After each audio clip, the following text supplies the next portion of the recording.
Hey, How's how's it going? good. How are you? You're looking sharp. Oh yeah. New backdrop. I am sitting in the lobby, or like the restaurant area of the Four Seasons in Houston, and it looks like I have a cocktail, but it's really just Okay. uh, it's just sparkling water with a little bit of cranberry juice in it. I need like to rehydrate after a bunch of meetings, but it's gonna That's look worse fair. than it That's is. fair. Well, I mean, could be a Oh, it's what almost noon there.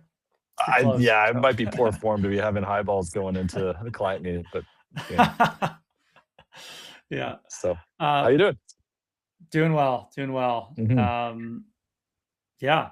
Yeah. Just working on a bunch of stuff in tandem. It's good. Never quiet day. Yeah, it So. feels like we've gone through this J curve like last couple months of lots of people grinding really hard and trying to adopt AI and all these sort of things we talk about.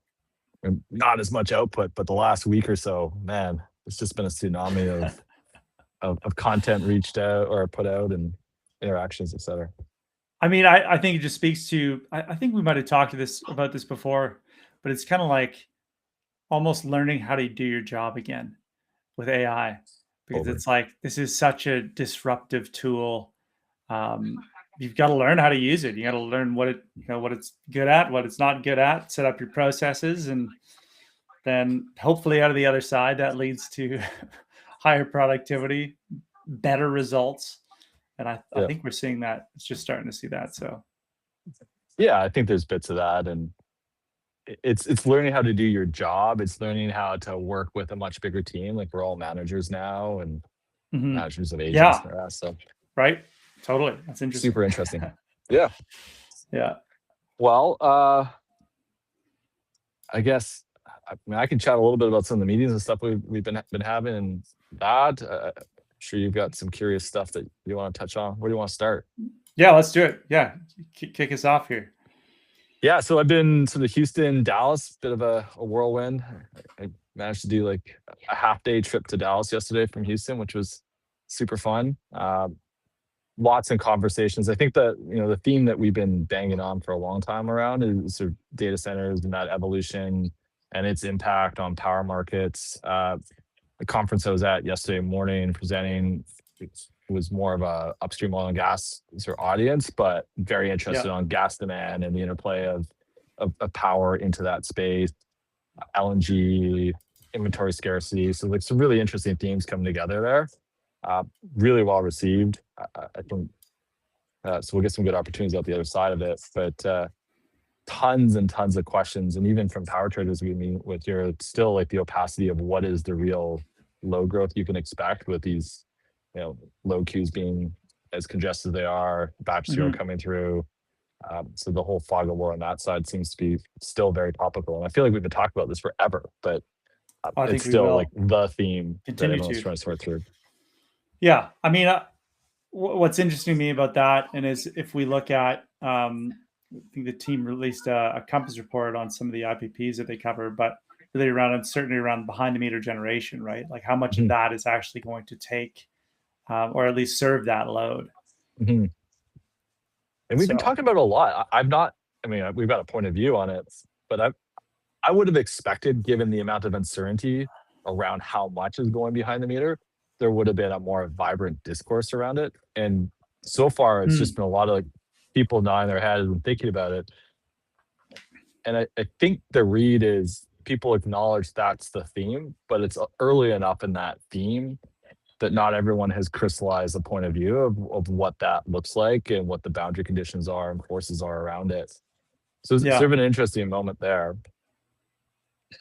Uh, I think the other one that is quite interesting and is getting more visible is how hard it is to stitch together all the pieces to really be participant in the massive amount of capex that's going into sort of the data center and AI boom.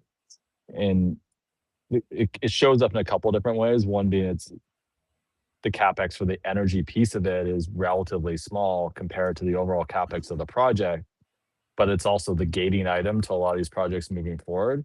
And so as like an energy producer or energy participant, you feel entitled to a large share of the pie or like an important role in that whole project. But I think the counterpart is increasingly waiting for you to come with a more complete solution. Like, here's a fully powered site that they can place IT infrastructure into, or a path to that.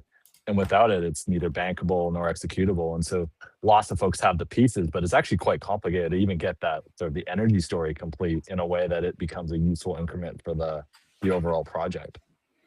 Yeah, I think the points you make about the actual generation and the sort of percentage of the overall installed cost for a data center was an Mhm. interesting point, and I think you made that to me when we were looking at some things, and it's like, if you're looking at say what, $5-6 billion a gigawatt, when you're looking at a gigawatt sized data center, and that's 50 to 60 billion dollars, like, it really is a very small component. And you're totally right. Like, even it's not a barrier from a capital perspective, because the capital's there and it's flowing there, but it is from the actual ability to connect that. And Yeah. so, I mean, I think if you look at the amount of the actual megawatts connecting to the grid, like, I don't see how that's possible to actually power these data centers in front of the meter, right?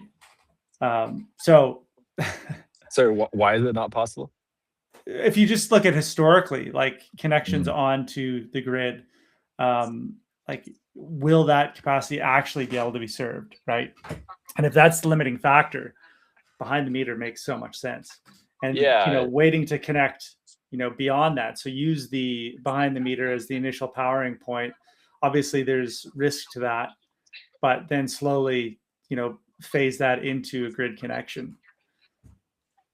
Yeah, and I think that without giving away all the details, but key themes around that is time to power, one, um, permission, so being able to get to the regulatory and the community and all the approval processes there.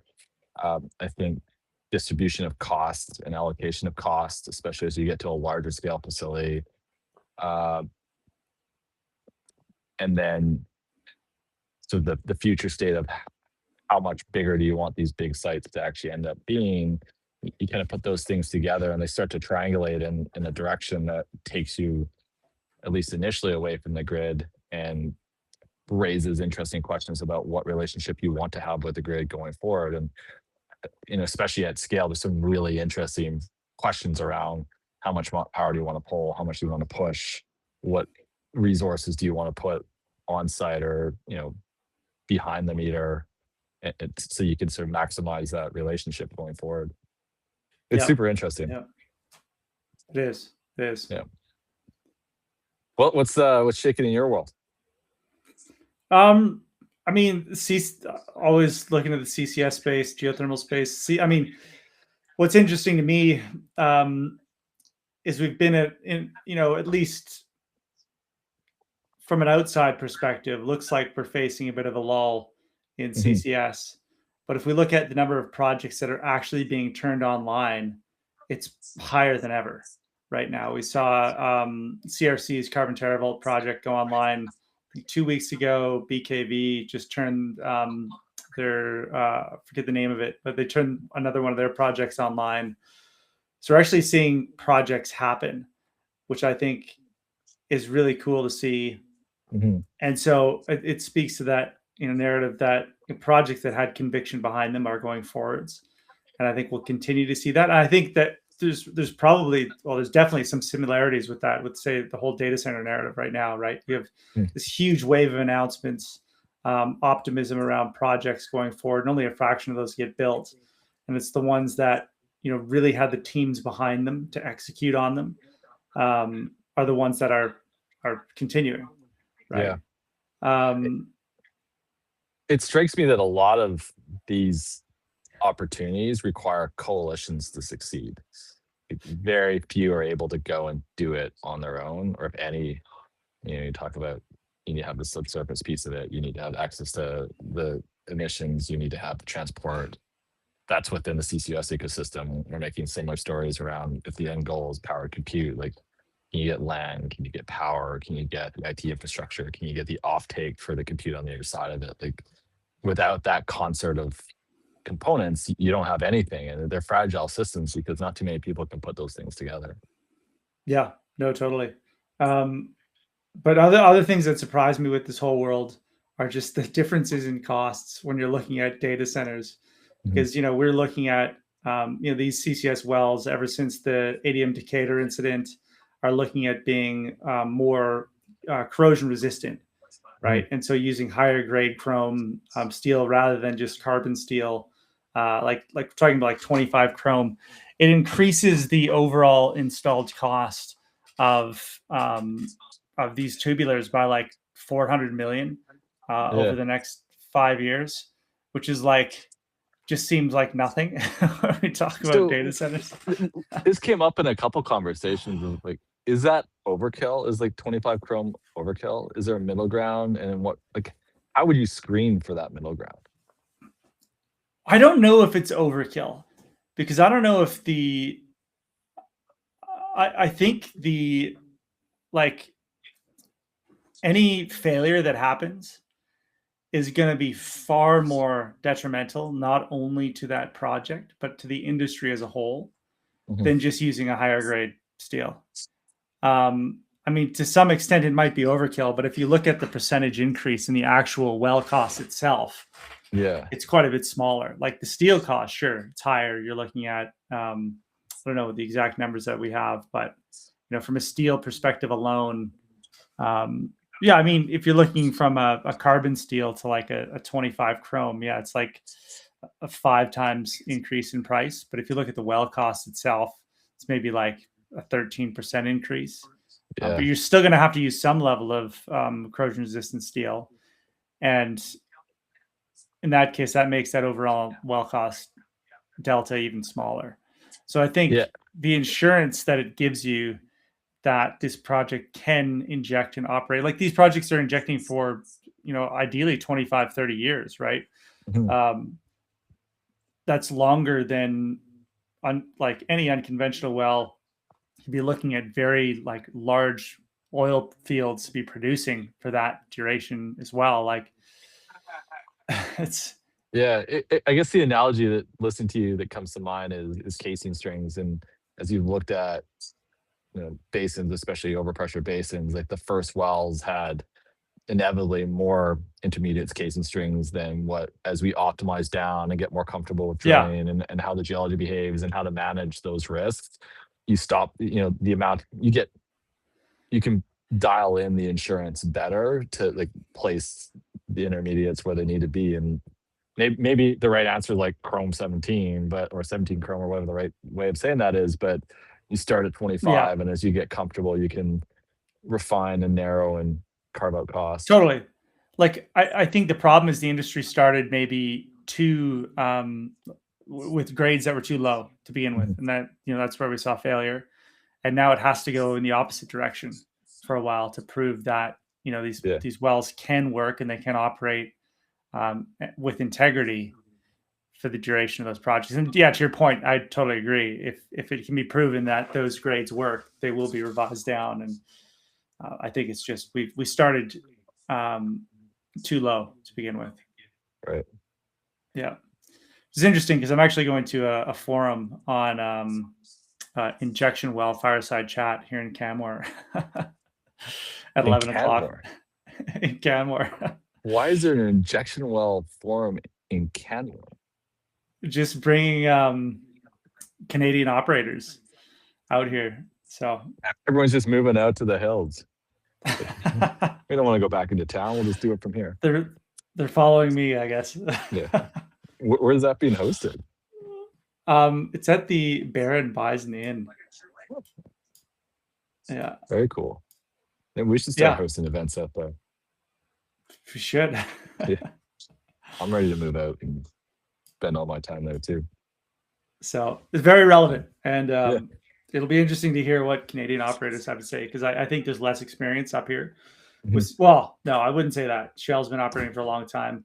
I'd say there's fewer operational projects. I guess the Decatur project's been operating for a long time. The U.S. has an incredibly rich history of enhanced oil recovery. Mhm. So there's a lot to learn from the U.S. I think there's a lot to learn from Canadian operators as well, though. So it'll be cool to see. Yeah, well, it And sounds awesome. not something that I usually, am involved with. So Yeah. Well, very cool. That sounds great. yeah, Oh, I'm kind of my head's spinning. It's been a busy week. So yeah, I know we're at 15 minutes. We yeah, try to keep these short. So some cool stuff happening, and it's a lot more going on. A lot of cool work done on hydro, which I think is sort of the forgotten child. yeah, amazing stuff on hydro. What else came out this week? Great report looking at DC power for data centers and what that That one does is from very an interesting. efficiency side.